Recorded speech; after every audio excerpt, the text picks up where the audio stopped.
myaka emeka nga tuli ku kintu kye kimu. Myaka emeka tekisoboka. Musajja mumuleke. Kakati nze okusaba kwange kugenda eri Minister Balaam. Mr. Balaam kintu kino twatusaba okimalire ddala lumu okiwunzike nze nina okusaba kwange. Abaganda bagambira ddala okufaanana si Luganda era nze sobola kuyimirira ku kufaanagana. Ne ngamba mbu bano bafaanagana nnyo era ba Luganda. Era wano twalinawo oko ku enfaanagana ya Misa Kisemakula ne mama ne Betty Namboze. Betty Namboze waffe wakobe. Misa Kisemakula wa muziro mulala ng'abantu bagamba bafaanagana. Tetwabagamba ko genda ku DNA test. So nze sasa kuyimirira ku ekyo ne ngamba nti omwana afaanana nnyo gundi era omwana wa gundi. I can't say that. I'll be wrong. Abaganda balina enjogera simanga omuntu bamutega olubbobo. Ekyo nayo tukiteekaawo. Kati bwe tuva ku ekyo abasawo ne batuleetera enjogera nti omwana omukazi bwe yeebaka n'abasajja abawera nga ali lubuto simanga omwana sima genetic biki waliwo babyogera awo nze saasoma lusawo naye nga abasawo babyogera kitegeera. Ekyo nakyo ne tukiteeka wali ebbali. Naye kakati ekibuuzo kiri nti waliwo bakwano ba Kafeero. Nze bendowooza nti mukulu Balaam abantu bano bakoleko DNA test. Ne bana abaana bataata baabwe bano bataata abato be bagamba nti ddala abaana bano ba muganda waffe ne bataata mubajjeko DNA test ne bana abaana. Oba byenjogera bikwatagana. Nti waliwo abaana nnende simanyanga naani ono omulala omutamiive ennyo. Bwe bawulira nga balina kuba baana ba Kafeero because I've seen a clip where Nende and Mugerwa said, bana abaana tebalina mulamwa betusigazza. Kati tudire bano Nende bawulira nti balimu omulamwa ne Mugerwa. Tubajjeko DNA test ne Mugerwa ono ne Nende. Ekirala bwe tumala okubajjako DNA test ey'abaana abo paternity. Bwe tumala okukola eyo mutukolereyo DNA test. Ezo no basente zonna mubi wa musolo simanyi. Mutukolereyo DNA test eya Oluganda, the relationship waliwo Oluganda wakati w'abaana bano bonna abajiddwako abawanduddwa. Mutukolereyo ku DNA test mwami Balaam nga DNA eno gye tukola si ya kuzuula taata w'abaana wabula tukolereyo DNA test ekakasa nti bano abaana bano 24 abatayiseemu balina Oluganda. Bwe mubaamu ab'omukazi omu abo temuba nga bo bafaanaganye tujja kitegeera bamaama omu. Okitegeera.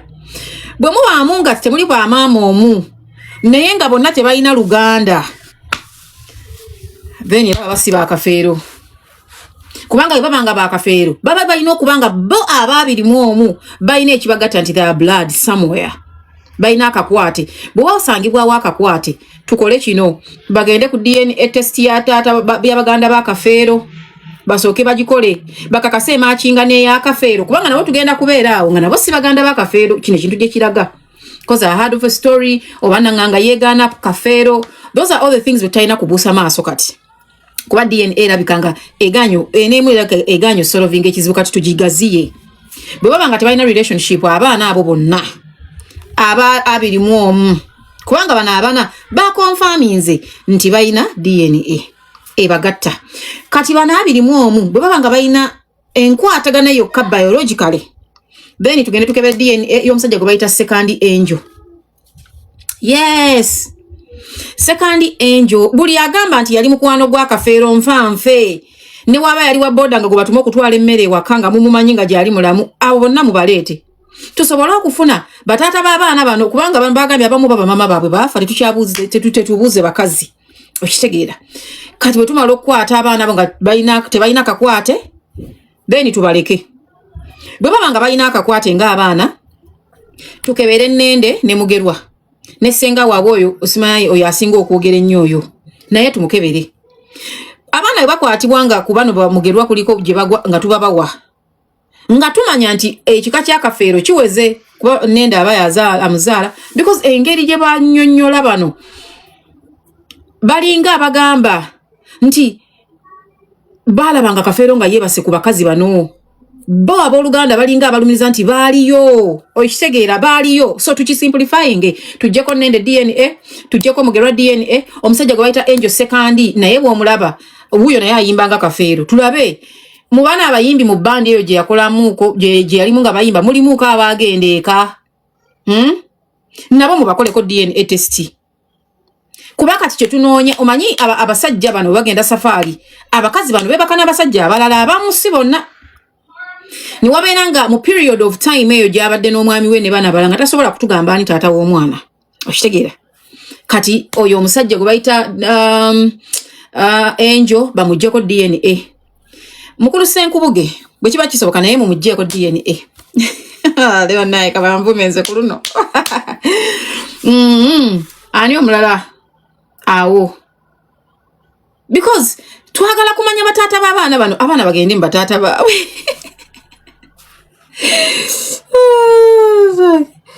Dero akumvuma wampene receipt ne bazimpa bodda kati wetumala okubajjako DNA abaana nga tebalina luganda then tugende ku bana ab'emikwano nti ssebo tuwe ku DNA test yo bagikole oba waba yagikola atuwe ku results mu ddwaliro atuwe permission bagende bazigeraageranye bwe baba nga tebafa buli yali mukwano kwa Kafeero nga ne Minister Bala Mwoli tukwagalako DNA buli yali kubanga I mean kyabuntu okubanga omu yebaka n'omuntu kyabuntu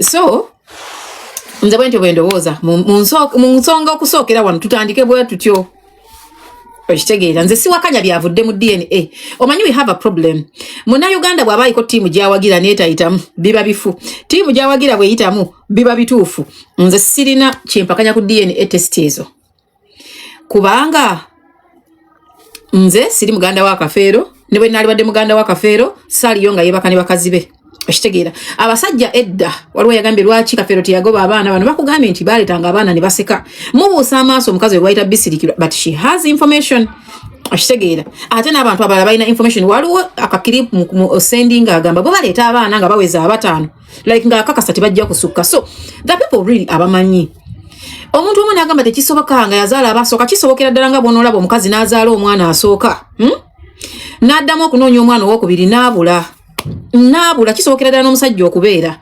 ng'omusajja yazaala abaana amazzi ne ganafuwa ate ng'ensonga ezinafuya amazzi ezisinga Kafeero yaziriko akawalagi bwe babanga ddala batudescribingira Kafeero ne batugamba nti yali lujuuju yali addict waliwo ebintu byetwetaaga okumanya kuba addict abantu abali addicted to something omusajja bw'abeera ennyo nga mutamiivu nga munywi mulungi ebiseera ebisinga essanyu lye aba alijja mu mwenge abantu abo baluzinga interest mu bakazi nze njagala gwe otunuleko mu byalo by'ewammwe abantu be bayita ba addictive abali addictive ebyaddala oŋŋambe nti yali yazaalazaala baba tebaazaalazaala kubanga ebiseera byabwe bisinga n'essanyu lyabwe balijja mu bintu birala so si bakazi so si bakazi bw'obanga osanze abantu abatamivu waliwo muyimbi bamuyita sijja kwogera linnya lyenewe waliwo muyimbi ow'Ebulaaya yajja nga nkyali mu mawulire nga azokola ekivulu kampani yaffe yamujja ku kisaawe ne tumuhostinga ne tukola show naye omuyimbi oyo buli yabeeranga nga talina njaga yakankananga mu budakiika butono ng'akankanira ddala so bwe nali nkola interview ne mubuuza lwaki n'agamba but n'abaaliwo basobola kunjula n'agamba don't put this on air n'agamba ye ali addicted ku njaga obulamu bw'enjaga tasobola kufuna interest mu bakazi kati besides okubeera nti oli addicted n'omwenge guno omwenge guno bw'ogunywa ennyo oba enjaga bibako bye bikkosa ng'omuntu byokya munda omwo organs zinafuwa so kisobokera ddala omuntu okubanga sperm counts ze zanafuwa oba zakendeera akitegeera nga ziba nga tezisobola kuzaala ng'enkwansa azirina nga nnafu oba nga basawo bagamba nto tezisobola kuzaala abantu bangi nkugambye abalina emize egy'okuba nga gy'abayingira nga bali addicted to that bangi ddala baluzinga interest mu bakazi bw'osanga oli nga muwagizi wa mupiira mutuufu asobola okubeera mu mupiira n'omuwayiriza obwenzi n'omuyita buli kimu n'omugamba buli kimu nga mu butuufu tayenze nga ye ekintu ekimulinnya ku mutwe kwa essanyu lye gwe mupiira ogwo. So kisobokera ddala. Njagala twogere ng'abantu abakulu era abaasomako okufaanagana si Luganda. Osobolera ddala okufaanana omuntu naye nga si toli wa Luganda lwe. So okufaanagana tebakulinnyirirako kuditamininga. Kyova olaba nkugambye we mbadde ntandika nti baali tuyambye ne batukolerayo ekintu kimu ne bakebera DNA ku basajja abaali balinaanye Kafeero abo ne ku baganda ba Kafeero abo. Ne tukakasa nti ono yali musajja wa Kafeero. Nono yali musajja wa Kafeero tebalinaako baana tebasoobako ne bayitake wa mukama waabwe. Ate n'ekirala osobola okusanga omusajja ng'abeera nnyo mu bakazi naye ng'ate tabaagala. That is also possible. Mujjukira masomero eyo bwawangayo abalenzi oba gy'okolera ng'abeera nnyo mu bakazi anyumya nabo gwamuli ewala osobola omulowoleza ekikyamu naye ng'abamuwangaalidde bakugamba oyo omuntu abeera mu bakazi naye ate tabaagala nti kubakozesa tasukaawo mu kiboozi na kusaaga. So abantu abasinga abakikola bakikozesa nga defense mechanism baleme balowoleza butamalaako naye kikolebwa nnyo abasajja nga they are important nga tebakola. Kati okwewala abantu okuba questioning ebibuuzo babeera nnyo besurroundinga nnyo n'abakazi waakiri mu mwogereko nti gundi mwenzi than okumugamba nti omusajja ono takola kubanga okumuyita omwenzi tekissa igo ye ng'omusajja so nga ate okumuyita ekisajjasajja kissa igo ey'obusajja. That is also very possible. Nti Kafeero ayinza okuba yamanya ekizibu kye amaze okukitegeera ne yeekuumira mu bakazi abo baleme mwogerako baleme mulowoleza baleme kumuswaza naye nga ye ekizibu kyakimanyi. Ekirala ku baana waliwo yabuuza lwaki ti agamba abakazi batwale abaana baabwe. Abasajja abedda baakuzanga abaana nga oluusi wa neighbor nga neighbor yajja n'amuzaala ewuwe naye nga tagenda kuvaayo agamba ensi nga tagenda kuvaayo. So kisoboka okuba nga nakyo yamanya naye bwe yamala okumanya ne zino restrictions ezijja ku live yange zivuddewa.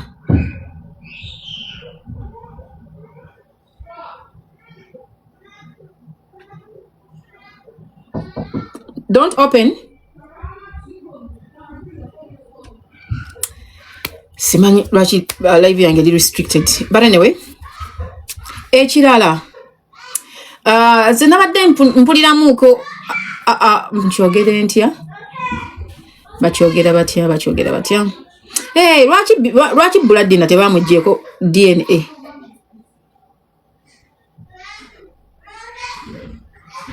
Lwaki Buladina tebamuggyeko DNA? Mpuliranga ne Buladina oyo yadde asaana okuddamu okkeberwa ayinza okuba Kafeero yayimbisa obusungu n'agenda agaba omwana we.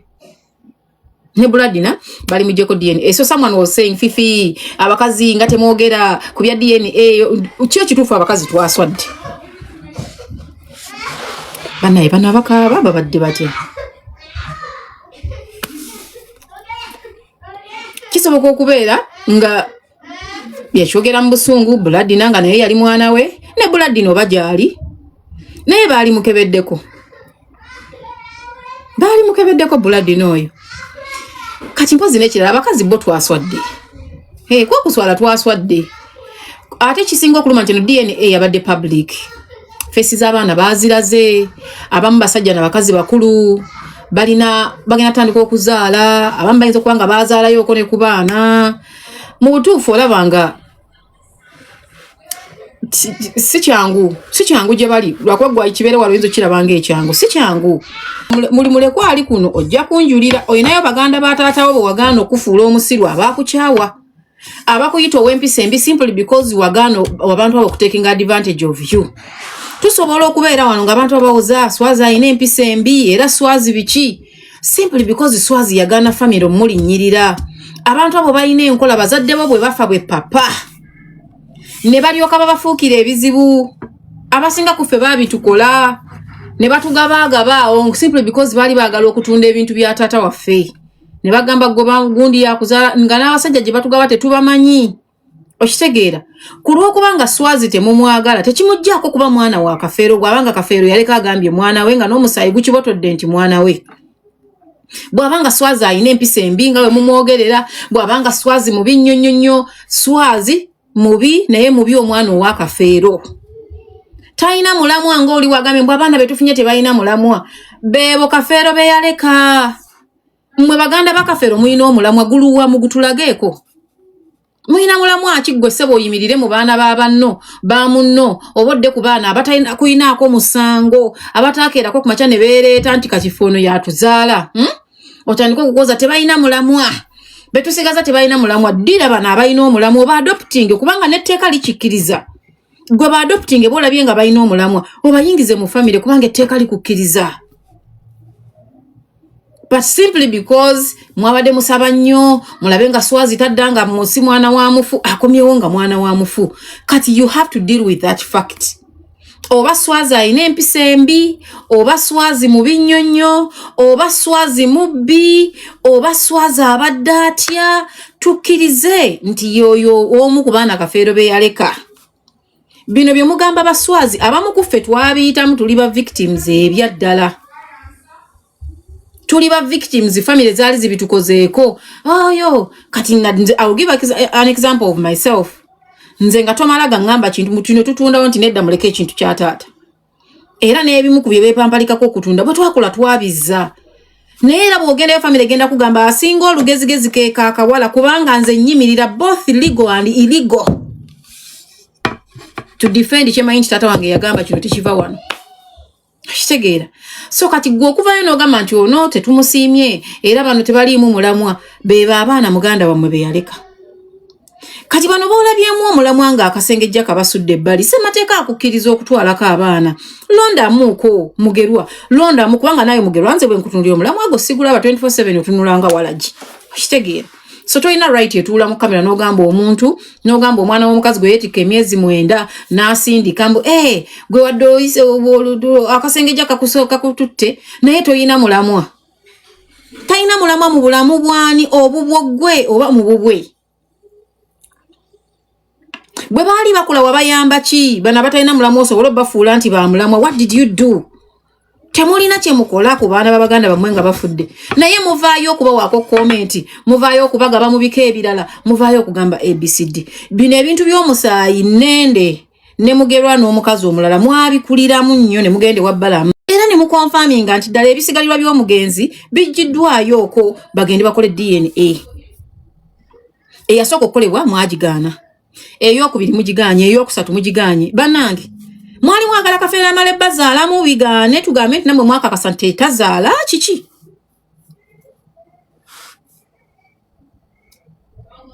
Kiki? Abantu ba family muvaayo nnyo. Omwana wagundi kati malaya. Omwana wagundi naye wamuyamba ki obutafuuka malaya? Tolina. Wazinga engalo ng'omwana wa muganda wabonaabona ne dunia abonaabona n'ensi. But ku end results omujajinga okufa obufi. Omujajinga okufa obufi. Nende watugamba Swazi mwana wa musamize. Gwatali yonga kafeero yebaka ne bakazibe. Gwatali wansi wa kitanda, gwatali yo kumukwatirako magulu. Lwaki buli DNA ogigaana? Lwaki buli DNA ogigaana? So kino kintu mukisimplifying bannange. Gwe ofuna yo omwana ngolaba alimu omulamwa ati alina kuba mu family yammwe mu adopting. Become a legal parent. Aberenga ayingide mu family yammwe.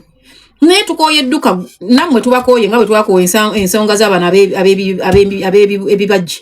Nammwe tubakoye. Emyaka n'emyaka tugobagana mugobagana banange. Tukuze tuzadde n'abaana bakuze mukyagobagana. Mukyagobagana. Abasajja ne bagamba omusajja yaleka ayimbye oluyimba nga ku baana abasatu abayimbye nti baana be. Omukazi nagamba nze nanaaza ku baana abo. Omwana gwe mwesiba ko nti si wa musajja alina obubonero nga ne kitaawe yabulina. Bannange ne DNA esooka n'emuleeta. DNA ey'okubiri n'emuleeta. DNA ey'okusatu n'emuleeta. Era nnende n'obwannende bwe mu mwoyogerera ng'okerebera ng'omulwadde. Era n'ojja ng'otuleekaanira tukukooye nnende. Osobolera ddala okuyita mu bannayuganda n'obagamba bannange munsondereko tufune eddwaliro tufune eddwaliro eriri ebweru w'eggwanga likole ebiri independent ogende okole kubanga kati ebisigaliro by'omugenzi olwadde mwabisima mwabisima mubirina muwandiike ebbaluwa mu butongole musabe gavumenti ya twagala kubisigalirwa eddwaliro ly'Egindi likebe samples zifune tuddemu tukebere mukeberereko eyo naye todda ku baana kubamalako mirembe tebalina mulamwa gwaguyina gwaguyina nga bwagubeera nagwo ne gubayamba ki tewali okoze video nogamba nze seegomba kubeera muganda wa Kafeero kati n'entalo ziveemu bwe wabanga abasaba DNA ebo bennyini emaze n'ebawandula ogwokusatu then bamaama b'abaana babalage gye babazaala kino kyalidde bakazi kuno okuswala kwakutte bakazi tukozenga waneeno zilive nga tubagamba okuswala kwakutte bakazi tubagamba okwenda tekibeerangako kintu ky'abakazi tekirina kirasi gye kiwa mukazi ne woba olina obusungu bwonze sikugaana nti tonyiiga nedda naye okwenda tekiwa mukazi kirasi era it will never sound good ku mukazi naye omusajja teri ali mu questioninga kubanga Katonda bwe yamutonda nga musajja society n'emwongera amayinja amadini agamu ne gabongera amayinja they are men ne wali abaka n'abakazi 100 tewali agenda munenya taliyo naye omukazi gwe tosobola kuŋŋamba nti abaana 25 baali 35 10 ne lidduka okusinziira ku bya Balamu abamu babadde bakikozesanga na jogo abamu bayinza n'okuba nga tebebakako na Kafeero nga baali bayisaawo byabwe omusajja mu bulamu bw'obanga wamuwa omwana n'amugaana eri abasajja abakkiriza abaana baabwe n'agamba nze bano baana bange nti era nze abaana bange waliwo omwami yatuwa emboozi ya tata waabwe yabagamba temukwatanga abaana bange ne mubajjako DNA temubasibanga amafuvu nga nfudde yabigaana omusajja w'e Masakaawo era omusajja yatugamba bo taata waabwe bwe yafa tebaakikola naye taata waabwe bwe yafa bonga abaana abakulu baakola olugezigezi mu nkukutu gayi yatugamba fifi twamala okwekebera nga ku ffenna tekuli wa Luganda na munne naye nga taata yatuweerera yatulabirira era ne mu kiraamu yatuteekamu n'atuwa ne mubuuza lwaki mwali mwekebera n'agamba lwali lugezigezi nga twebuuza lwaki taata yalaama bw'ati byagenda okugwerera ne kumalira gye byaggwera nga taata waabwe yalina ekizibu naye nga bo family omwami n'omukyala baatuulira ekizibu kyabwe ne bakifunira solutioni so bw'obanga wamumuwa mu bulamu n'amugaana ate bw'amala okufa ne mutuuka nti bagenda ku DNA lwaki oba olemezaamu kati abakazi twaswadde twaswadde tusobola kungamba abaana bano era DNA neddange konfaminga abaana bebamu emirundi n'emirundi waliwo ekitali kituufu nti abakazi twaswadde abakazi tebamanya nti Kafeero yalina obuzibu bwe ne bateekinganga advantage nti kasita nebaseeko naye kaakati kampiseewo ebyange but Kama was waiting. Kama was just waiting.